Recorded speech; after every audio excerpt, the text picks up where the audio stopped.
రేపు అక్టోబర్ 15 వస్తుంది. అక్టోబర్ 15 వస్తుంది. ఏమిటి అక్టోబర్ 15? అక్టోబర్ 15 ఏంటి? అబ్దుల్ కలాం గారి పుట్టినరోజు. ఆ రోజు ఒక మంచి కార్యక్రమం చేసుకోవాలి. అందరూ మీ స్కూల్స్లో ఆయన గురించి తెలుసుకోవాలి. వీలైతే ఆ రోజు ఏమన్నా కార్యక్రమం పెట్టానని చూస్తాను నేను.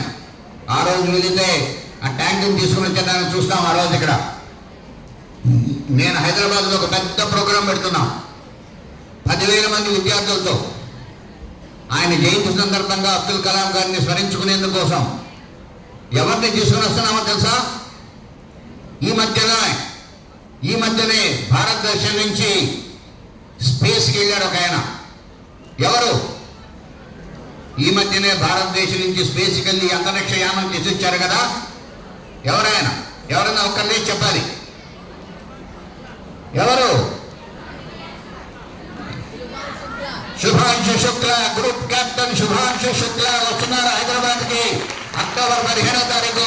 ఆయనతో కలిసి 10,000 మంది విద్యార్థులతో మనం కార్యక్రమం చేస్తున్నాం. అలాంటి గొప్ప కార్యక్రమాలు అబ్దుల్ కలాం గారిని మనం స్మరించుకునేందుకోసం చేస్తున్నాం ఇవన్నీ కార్యక్రమాలు. ఎందుకంటే భారతదేశంలో మీ అందరూ కూడా ప్రభుత్వ పాఠశాలలో చదువుకుంటే మీరందరూ కూడా మరో అబ్దుల్ కలాం గారు కావాలి. అట్లాంటి గొప్ప వ్యక్తులు కావాలి. గొప్పవి సాధించాలి. ఏమేమి సాధించావో కొన్ని చిన్న విషయాలు చెప్తాను మీకు.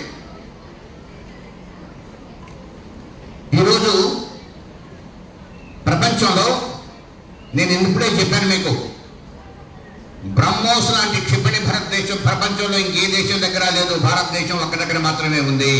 నెంబర్ 1. నెంబర్ 2,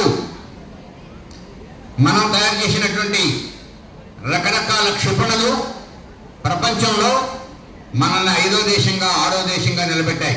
అది పృథ్వీ కావచ్చు, అగ్ని కావచ్చు, అస్త్ర కావచ్చు, ఆకాశ్ కావచ్చు, రకరకాల క్షిపణులు నిలబెట్టాయి. దాని తర్వాత మనం న్యూక్లియర్ సబ్మరీన్స్ చేసుకున్నాం. ఇది ప్రపంచంలో 5 దేశాల దగ్గర మాత్రమే ఉంది. భారతదేశం ఒకటి. మన మద్రాసులో ఉన్నటువంటి మన ల్యాబొరేటరీ సిఈఆర్టీ అని చెప్పి అర్జున్ ట్యాంక్ని తయారు చేసింది. ప్రపంచంలో అలాంటి ట్యాంక్ కలిగినటువంటి దేశాలు 6, దాంట్లో భారతదేశం ఒకటి. మనం తేజస్ ఎయిర్ క్రాఫ్ట్, మనం సొంతంగా Tejas fighter aircraft, LCA light combat ఎయిర్ క్రాఫ్ట్ని తయారు చేసుకున్నాం. ప్రపంచంలో మనం 6వ దేశం. దాని తర్వాత మనం ఒక గన్ను తయారు చేశాం. గన్ మన ఇదివరకు గన్ లేదు భారతదేశంలో. మీకు తెలియదు కానీ కొన్ని సంవత్సరాల క్రితం, ఒక 15-20 సంవత్సరాల క్రితం బోఫర్స్ గన్ అనే దాని గురించి చాలా వినేవాళ్ళం. ఎందుకంటే ఆ దేశం నుంచి ఆ బోఫర్స్ గన్ను మనం దిగుమతి చేసుకున్నాం. ఈ మధ్యనే మన భారతదేశంలో మనం ఒక గన్ను తయారు చేశాం. ఏటాక్స్ అని, ATAGS advanced towed artillery gun system అని చెప్పి ఏటాక్స్ 155 ఆర్టిలరీ గన్. ఆ గన్నుని పోయిన సంవత్సరం ఆగస్టు 15వ తారీఖు ఎర్రకోటలో ప్రధానమంత్రి గారు ప్రసంగించడానికి ముందర సెరిమోనియల్గా గన్ను ఫైర్ చేస్తారు. ఆ గన్నుని మొట్టమొదటిసారి ఏటాక్స్ గన్నును వాడారు. అప్పటి వరకు మనం విదేశీ గన్నులు వాడేవాళ్ళం. మన దేశంలో తయారైనటువంటి మన గన్ను వాడి మనం వింటుంటాం, టాక్ అని సౌండ్ వస్తాయి. ఆ రోజు ప్రధానమంత్రి గారు మాట్లాడే ముందర కానీ వింటే దాంట్లో ఈ గన్నును వాడారు. ప్రధానమంత్రి గారు చెప్పారు అప్పుడు చాలా గర్వంగా. మొన్న సంవత్సరం కాదు, పోయిన సంవత్సరం 75 సంవత్సరాల తర్వాత భారతదేశ చరిత్రలో భారతదేశంలో తయారైనటువంటి ఒక గన్ను యొక్క శబ్దాన్ని ఈ ఎర్రకోట నుంచి దేశ ప్రజలందరూ కూడా విన్నారు. ఇది నాకెంతో గర్వకారణం. ఈ దేశం మనం ఒక సొంతంగా తయారు చేసుకున్నాం గన్నని. ఆ గన్ను యొక్క గొప్పతనం ఏంటో తెలుసా?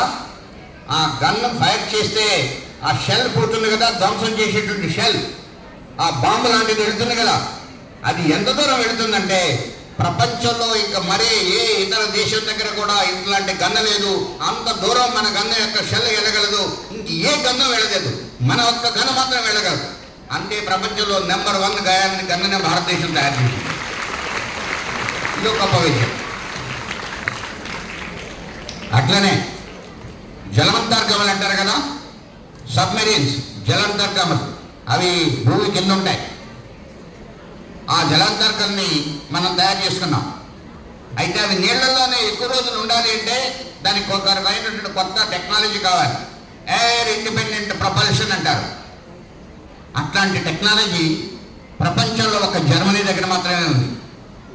రెండో దేశం కొరియా చేస్తుంది. భారతదేశం కూడా రెండో దేశంగా వచ్చింది. ఆ టెక్నాలజీని సొంతంగా మనం బాంబేలో తయారు చేసుకుని మన సబ్మెరీన్లో మనం పెడుతున్నాం. భారతదేశం సబ్మెరీన్స్లో రెండో దేశంగా వచ్చింది. దాని తర్వాత ఇంకొక గొప్ప విజయం స్వయాన నేను కూర్చొని చేసినటువంటిది. ప్రధానమంత్రి గారు పిలిచారు 2016 సెప్టెంబర్లో నరేంద్ర మోడీ గారు. ఆయన మన national security adviser Ajit Doval గారు, సతీష్ మనం ఒక గొప్ప ఎక్స్పెరిమెంట్ చేయాలి. ఆ గొప్ప ఎక్స్పెరిమెంట్, సైంటిఫిక్ ఎక్స్పెరిమెంట్ ఎలా ఉండాలంటే ప్రపంచం అబ్బుడుపోవాలి. ప్రపంచం భారతదేశం దగ్గర ఇంత శక్తి సామర్థ్యాలు ఉన్నాయా అని చెప్పి ఆశ్చర్యపోవాలి అని ఆయన అన్నారు. దాన్ని వాళ్ళే ఆ గొప్ప ఎక్స్పెరిమెంట్ ఏం చెప్పారంటే అంతరిక్షంలో తిరిగేటువంటి ఒక శాటిలైట్ని, ఒక మిసైల్ని పంపించి దాన్ని ధ్వంసం చేయాలి అని చెప్పారు. చాలా కష్టమైనటువంటి పని. ఎందుకంటే అంతరిక్షంలో ఉండేటువంటి శాటిలైట్ దాదాపు 600 కిలోమీటర్ల ఎత్తులో 7.8 కిలోమీటర్లు 7.8 కిలోమీటర్లు పర్ సెకండ్ వేగంతో తిరుగుతూ ఉంటుంది. 7.8 కిలోమీటర్స్ పర్ సెకండ్ వేగం. ఆ వేగంతో తిరిగేదాన్ని మనం ఒక షిప్పటిని పంపించి ధ్వంసం చేయాలి. చేస్తాం సార్ అని చెప్పాం. మీరు చెప్తే చేయకుండా ఉంటామా? చేయాలి, మా శాస్త్రజ్ఞులు ఆ బలం ఉంది సార్ అని చెప్పాం. అయితే దానికి ఇంకో 2 కండిషన్ పెట్టారు.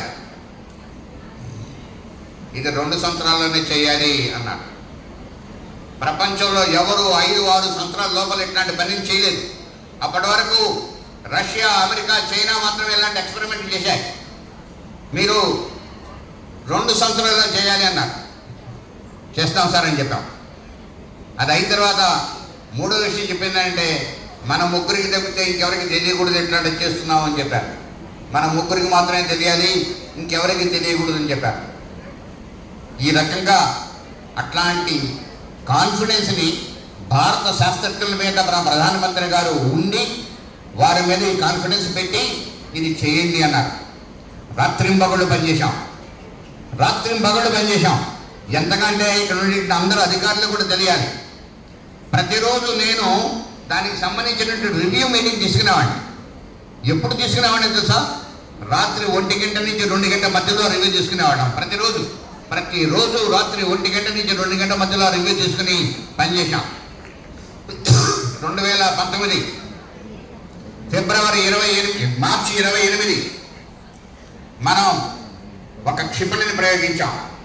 ఆ క్షిపణి 3.3 కిలోమీటర్స్ వేగంగా వెళ్ళి అంతరిక్షంలో తిరిగేటువంటి ఒక శాటిలైట్ని 7.8 కిలోమీటర్లు అంటే రెండింటి మధ్య మొత్తం 11 కిలోమీటర్ల పర్ సెకండ్ రిలేటివ్ వెలాసిటీ ఉండేటువంటి దీన్ని పోయి ఆ శాటిలైట్ 1 మీటర్ బై 1 మీటర్ ఉంటుంది.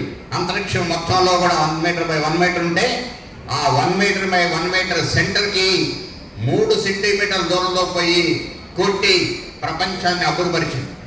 భారత ప్రధానమంత్రిగా స్వయాన టీవీలో వచ్చే ప్రపంచానికి ఇట్లాంటి మేము చేశామని చెప్పారు. ఆశ్చర్యపోయింది ప్రపంచం.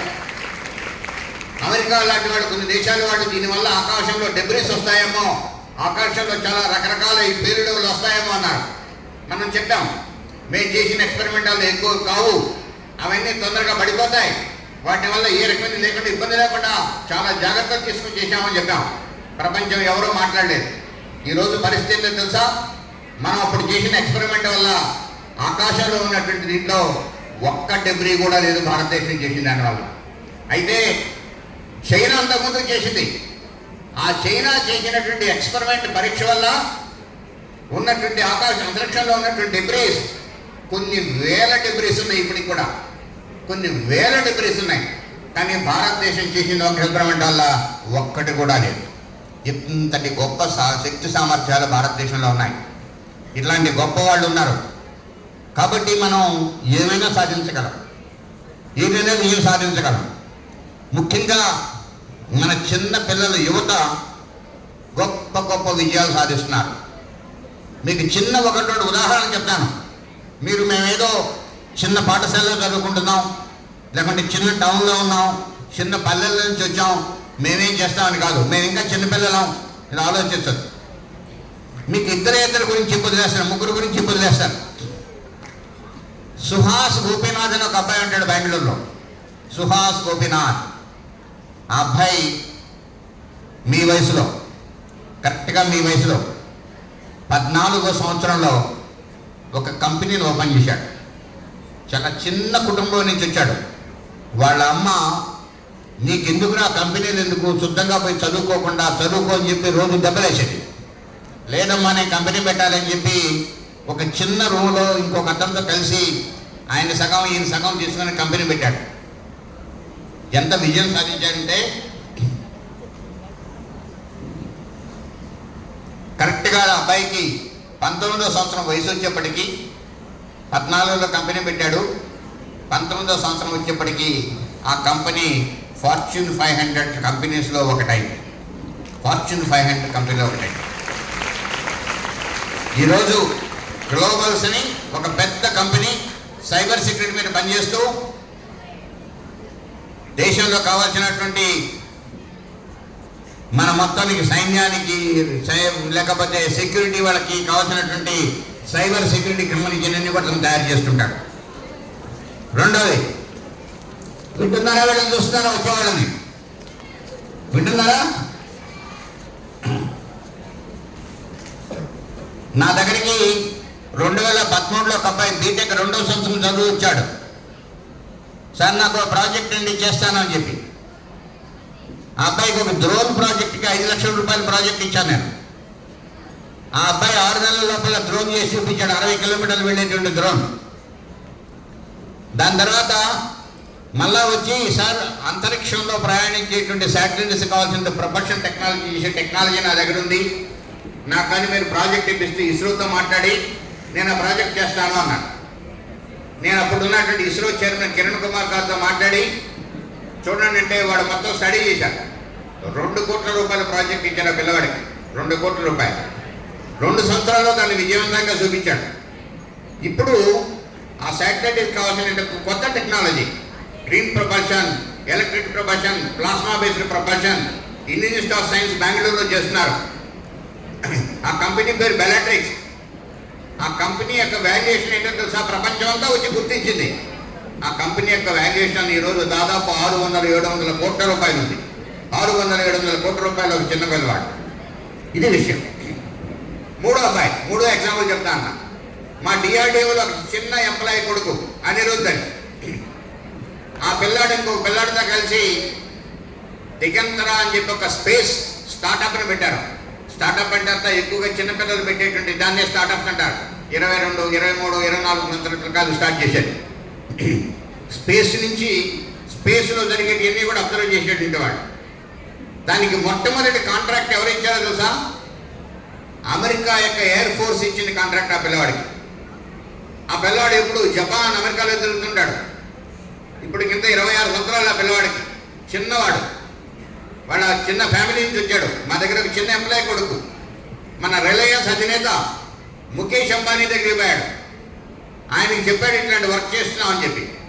10 నిమిషాల టైం కూర్చోమన్న ఆయన దాదాపు 2 గంటల సేపు కూర్చున్నాడు ఈ పిల్లవాడితో. ముఖేష్ అంబానీ మాట్లాడేదానికి ఎంత ధైర్యం ఉండాలో చూడండి. మామూలు స్కూల్లో చదువుకొని, గవర్నమెంట్ స్కూల్లో చదువుకొని వచ్చినటువంటి పిల్లవాడు.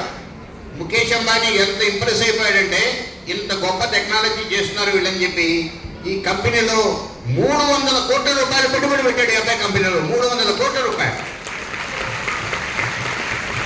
ఇంత గొప్పగా ఎదుగుతున్నారు మన పిల్లలు. చిన్న సామాన్య కుటుంబాల నుంచి వచ్చిన వాళ్ళు, చిన్న చిన్న టౌన్లు, చిన్న చిన్న విలేజ్ల నుంచి వచ్చిన వాళ్ళు, ప్రభుత్వ పాఠశాలలో చదువుకుని వచ్చినటువంటి వాళ్ళు ఇట్లాంటి గొప్ప విజయాలు సాధిస్తున్నారు.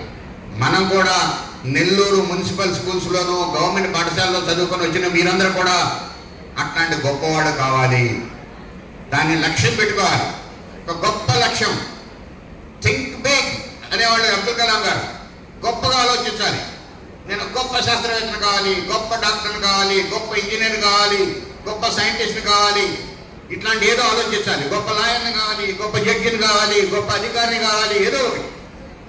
అలాంటి లక్ష్యం కోసం పనిచేయాలి. దానికోసం నిరంతరం శ్రమించాలి. రాత్రింబొగడు కష్టపడాలి. అప్పుడు ఆ లక్ష్యాన్ని సాధిస్తాం. అప్పుడు మీ పేరు వస్తుంది. ఒక్కొక్కడు ఎవరున్నారు ఇక్కడ పేరు వస్తుంది, మీ కుటుంబానికి పేరు వస్తుంది, మీ స్కూల్కి పేరు వస్తుంది. నెల్లూరు నగరవాసి అంటూ మిమ్మల్ని అందరూ ఇక్కడ పిలిచి అభిమానించి మీకు అందరికీ సన్మానం చేస్తారు. ఇక్కడ గొప్పవాడైనటువంటి రోజు భారతదేశంలో కూడా గర్విస్తుంది. ఈరోజు ప్రధానమంత్రి గారు చూడండి, అమెరికాకు పోయినప్పుడల్లా లేకుంటే ఇక్కడికి వాళ్ళు వచ్చినప్పుడల్లా ఎవరిని కలుస్తారు? సత్య నాదెళ్ళ మన దేశం నుంచి వెళ్ళి మైక్రోసాఫ్ట్ అనేటువంటి పెద్ద కంపెనీకి CEO అయ్యారు. సుందర్ పిచాయ్ గూగుల్, ఆయనే గెలుస్తారు ప్రధానమంత్రి గారు. ఎందుకని? గొప్ప విజయాలు సాధించారు. ఆ గొప్ప విజయాలు వాళ్ళెవరో సాధించడం కాదు, మనం అందరం సాధిస్తాం. మనలో ప్రతి ఒక్కరికి ఉండేటువంటి వాళ్ళు సాధిస్తామని చెప్పి మనం అనుకోవాలి. సరేనా? మీకు ఈవేళ అందుకని ఒక చిన్న పని చేయాలి. ఇంటికి పోగానే ఒక పుస్తకం తీసుకొని ఆ పుస్తకంలో రాయాలి. ముఖ్యంగా మీరంతా 10th క్లాస్ చదివేటువంటి వాళ్ళు, 10th క్లాస్ ఇంటర్మీడియట్ 2 సంవత్సరాలు చాలా ముఖ్యమైనటువంటి ఒక విద్యార్థి దశలో ముఖ్యమైనటువంటి అంశాలు. ఎందుకంటే 10th క్లాస్ అయిన తర్వాత ఏ కోర్సులోకి వెళ్ళాలని డిసైడ్ చేస్తాం, ఈ కాలేజీలో జరగబోతున్నాయని డిసైడ్ అవుతాం. అదొక ముఖ్యమైనటువంటి మార్పు. ఆ మార్పు చాలా ముఖ్యమైన మార్పు. ఎందుకంటే నేను మహిళలూరు నుంచి 10th క్లాస్ అయిపోయిన తర్వాత ఈ ఊరికి వచ్చాను. ఈ ఊర్లో మొట్టమొదటిసారి బిఆర్ కాలేజీలో ఇంగ్లీష్ మీడియంలో చేరాను కావాలని చెప్పి. ఎందుకంటే పల్లెటూరులో ఉన్నాం, పల్లెల్లో ఉన్నాం, ఇంగ్లీష్ మాట్లాడడం సరిగ్గా రాదు, భయము, సిగ్గు, రకరకాలు ఉండేటివి, ఒక జంకు ఉండేటివి. అవన్నీ పోగొట్టుకోవాలి ఇంగ్లీష్ మీడియం అని చెప్పి ఇక్కడ ఇంగ్లీష్ మీడియంలో చేరాం. భయం మొదట్లో పోవాలంటే. అదృష్టవశాత్తు మా క్లాస్మేట్స్ అందరూ కూడా నాతో పాటు చుక్కలు చేరినటువంటి స్నేహితులు, గొప్ప స్నేహితులు, వాళ్ళంతా గొప్ప గొప్ప పొజిషన్లోకి వెళ్ళారు. ఈవేళ కూడా ఒక ఆయన కలిసి ఉన్నాను, గొప్ప బ్యాంకుకి ఆయన అధిపతిగా తయారయ్యాడు. ఇంకొక ఆయన గొప్ప సైంటిస్ట్ అయ్యారు. వీళ్ళు తయారయ్యారు. వీళ్ళందరితో కలిసి చాలా కష్టపడి రోజు రాత్రులు చదువుకునేవాడు, కలిసి ఎప్పుడు తెలుసుకునేటువంటి వాడు, చర్చించుకునేటువంటి వాడు, మంచి మంచి విషయాల మీద, చదువు మీద అన్ని చర్చించుకునేవాడు. మంచి స్నేహితులు ఉండడం ముఖ్యం. ఆ ఇంటర్మీడియట్ అయిపోయిన తర్వాత నెక్స్ట్ మనం ఏ కోర్సులోకి వెళ్ళబోతున్నాం? ఒక డిగ్రీ చేస్తామా, నార్మల్ డిగ్రీ చేస్తామా, లేకపోతే ఒక ఇంజనీరింగ్కి వెళ్తామా, ఒక మెడిసిన్కి వెళ్తామా, ఒక లాకి వెళ్తామా అనేది డిసైడ్ అవుతుంది. కాబట్టి 10th class, intermediate first year, second year చాలా ముఖ్యమైనటువంటి సంవత్సరాలు విద్యార్థి దశలో. మీరు ఈ దశలో ఏం అనుకూలు సాధిస్తారో, ఏమనుకుంటారో, ఏమి లక్ష్యాన్ని మీరు పెట్టుకుంటారో అది మీ దిశని, మీ మొత్తం మీ దేన్ని మార్చబోతోంది.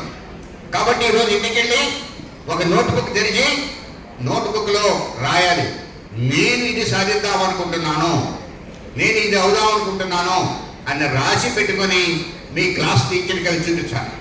చేస్తారా? గట్టిగా చెప్పాలి. చేస్తారా? అందరూ నోట్బుక్ తెరుస్తారా? ఈవేళ కొత్త నోట్బుక్, ఈవేళ డేట్ రాసి, ఈవేళ నా లక్ష్యం ఇది అని రాసి దాంట్లో డేట్ వేసి సంతకం పెట్టాలి. మీరు అది మీ క్లాస్ టీచర్కి చూపించాలి, మీ మదర్ అమ్మకు చూపించాలి, మీ నాన్నకు చూపించాలి. దానికోసం కష్టపడాలి. చేస్తారు కదా ఈవేళ అందరూ? గట్టిగా చెప్పట్లేదు. Very good. పోయి ఇంటికి పోయి పుస్తకం రాసి, పుస్తకంలో రాసి ఆ లక్ష్యాన్ని చూపించుకోండి. మీరు ఆ లక్ష్యం కోసం సాధించి విజయం సాధించిన తర్వాత ఇక్కడ ఉన్నటువంటి మళ్ళా మున్సిపల్ కమిషనర్ గారు, జిల్లా విద్యాధికారి గారు మిమ్మల్ని పిలిచి గౌరవిస్తారు. ఇది ఖచ్చితంగా చెప్తున్నాను. నేను ఒకటే చెప్తున్నా, మనం చదువుకున్నటువంటి ప్లేస్లో, మనం పుట్టిన ప్లేస్లో మనం గౌరవిస్తే అంతకంటే గొప్ప ఇంకేం లేదు. నా జీవితంలో నాకు ఎక్కువ ఆనందాన్ని ఇచ్చినటువంటి అంశం ఒకటే ఒకటి. ఏవేవో అవార్డులు వచ్చి ఉండొచ్చు. నేను జేఎన్టీయూ అనంతపురం చదువుకున్నాను. నన్ను ఆ మధ్య ఆ జేఎన్టీయూ అనంతపురం వాళ్ళు వాళ్ళ వార్షికోత్సవం లేకుంటే కాన్వకేషన్కి పిలిచి నన్ను ముఖ్య అతిథిగా పిలిచి నాకు గౌరవ డాక్టరేట్ ఇచ్చారు. చదువుకున్నటువంటి యూనివర్సిటీలో అక్కడ పిలిచి మీకు ఒక గౌరవ డాక్టరేట్, మీరు చదువుకున్నట్టు మీ టీచర్లు, మీ ప్రొఫెసర్లు ఇస్తే అంతకంటే ఇంకే గర్వకారణం కావాలి. నా జీవితంలో అత్యంత గర్వకారణమైన విషయం అదే. కాబట్టి మీరు కూడా అలాంటివి అందుకోవాలి. ఇది ముఖ్యం. సరేనా? రైట్. జై హింద్.